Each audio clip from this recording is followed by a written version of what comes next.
Over coffee, Cynthia explained her dilemma. Pam listened, then tapped her chin thoughtfully. What you're really saying is you need a way to keep him focused, calm, and disciplined, right? Exactly, Cynthia nodded. I can't risk him making this personal. It has to stay professional. Pam promised to research possible solutions. A few days later, she returned. There are behavioral aids that can help with focus and impulse control, Pam explained carefully. Nothing permanent. Nothing harmful. Think of it like taking the edge off so he can concentrate on what matters. Cynthia leaned back, considering. That's exactly what we need. He's talented, but he has to be reliable too. Pam added, the easiest way would be something like a transdermal patch. Discreet, simple, and it won't raise questions. Within days, Cynthia had discreetly acquired what she needed. She told Mickey the patches would help with the irritation he felt from the body shapers. I can't believe I forgot to give you these earlier, she told him with a convincing smile. They'll protect your skin and keep you comfortable. She showed him how to apply one and left the packet in his room, advising him to change them regularly. Mickey was grateful. Wow, thanks, Cynthia. That actually feels better already. Over the following weeks, Cynthia noticed several changes. Jenny's performance improved significantly. Mr. Linley expressed his delight at her progress. Shelley was fitting in so well that no one outside their circle suspected a thing. Even Jenny's bodyguard, always hovering nearby, hadn't raised a red flag. And most importantly, Mickey seemed calmer. Focused. He worked harder on the court and less distracted off it. Whether it was the routine, the patches, or simply Shelley's new life settling in, Cynthia didn't know, but it was working. By the time the semester's rhythm settled in, Shelley wasn't just surviving. She was thriving. Mickey felt a growing sense of relief. Over the past few weeks, he had become more comfortable in his role as Shelley. His days were packed with studies, tennis, and maintaining his appearance. To his surprise, he even began to take pride in how convincingly he carried himself. The more he leaned into Shelley, the easier it became to relate naturally with the other girls. For once, he wasn't living under constant tension. His disguise seemed to be holding, his game was improving, and Cynthia had given him more space. By mid-semester, Mickey was even starting to enjoy himself. What could possibly go wrong now, he thought. The answer came from someone he hadn't expected. Lydia Little, a college psychiatrist, was reviewing student records one afternoon when she noticed something odd. She remembered counseling a tennis scholar named Michael Webster the previous year. He had been anxious and on the verge of losing a scholarship. But when she searched for him now, there was no trace of Michael re-enrolled anywhere. Instead, the system suggested another name, Michelle Webster. Curious, Lydia clicked. Up came the file of a seemingly normal young female student, recently transferred. The photo showed a bright-eyed girl in tennis gear. At first glance, nothing unusual. But the more Lydia studied the features, the more she felt a jolt of recognition.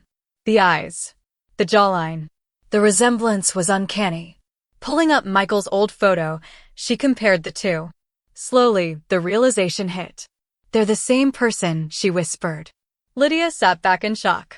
It explained so much, the sudden disappearance, the absence of records, and now this new student who looked so familiar. But her astonishment quickly hardened into anger. She and Cynthia Marston, the women's tennis coach, had once been close friends until Cynthia betrayed her years ago. And now here was Cynthia again, right at the center of another secret. She's done it again, Lydia muttered bitterly. But anger soon gave way to calculation. To Lydia, this wasn't just scandal. It was opportunity. Michael, now Shelley, clearly needed guidance. Left to Cynthia's devices, Lydia thought, the student's well-being could be at risk. If Lydia took charge, she could protect Shelley, shape her journey, and maybe even make a professional breakthrough with the case. Yes, this could work in her favor. The next morning, Mickey, checking Shelley's inbox, found an unexpected email. Hi Shelley, I would very much like to see you as soon as possible. We have a lot to discuss. I am sure I can help. How about tomorrow, 2:30? Regards, Lydia. Mickey froze. Of course, he knew Lydia. The question was, did Lydia know him? He considered ignoring the message. Maybe she was just reaching out to a new student. But the wording "I can help" made him uneasy. Reluctantly, he decided to go. After all, he could carry off Shelley's persona pretty well now. Maybe it would be a good test. Probably nothing to worry about. "Come in, Shelley. Nice to see you again," Lydia greeted warmly when he arrived. "Oh no," Mickey muttered under his breath, heart sinking. "Don't worry," Lydia added quickly, lowering her voice. "This is confidential.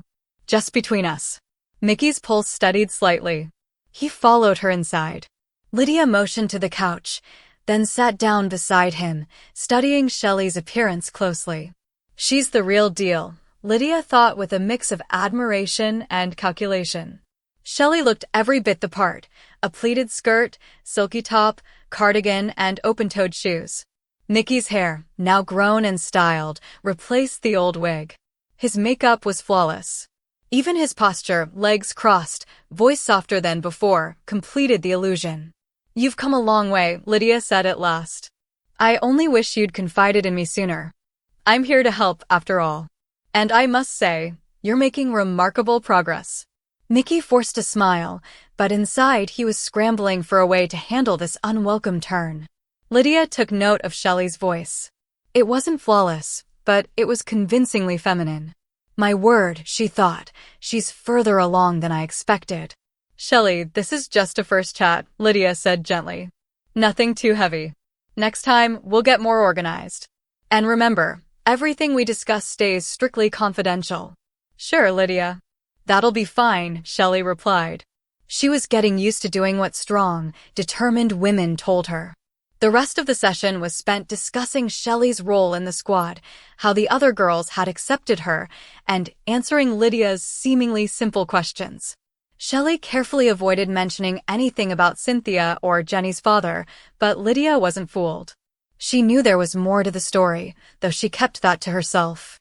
They agreed to meet again the following week. Lydia wanted time to write up her notes.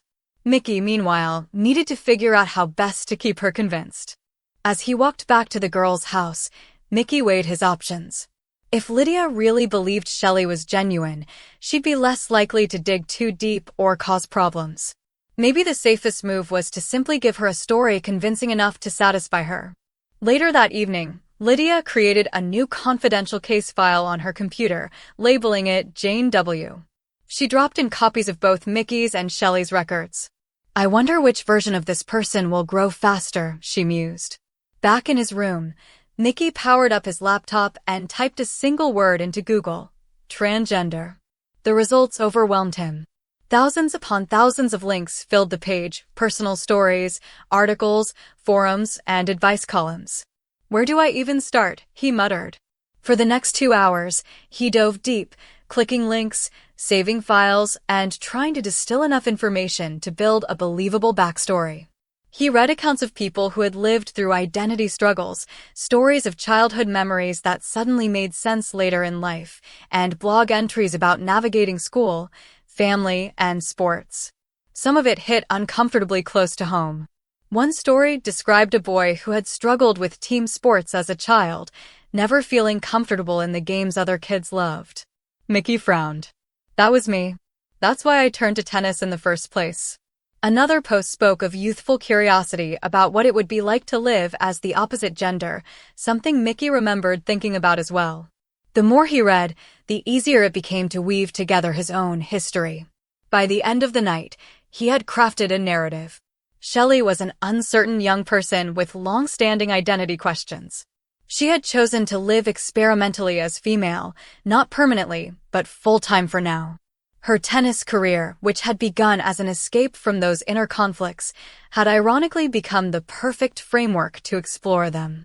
With the support of Cynthia and the girls, Shelley had found the courage to continue the experiment in safety.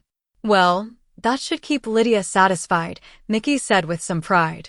If he could convince a trained psychiatrist, he thought, maybe he really could convince anyone.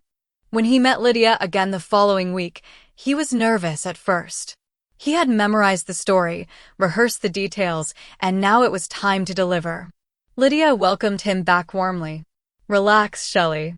Don't forget, I'm your friend as well as your counselor." That reassurance gave Shelley confidence.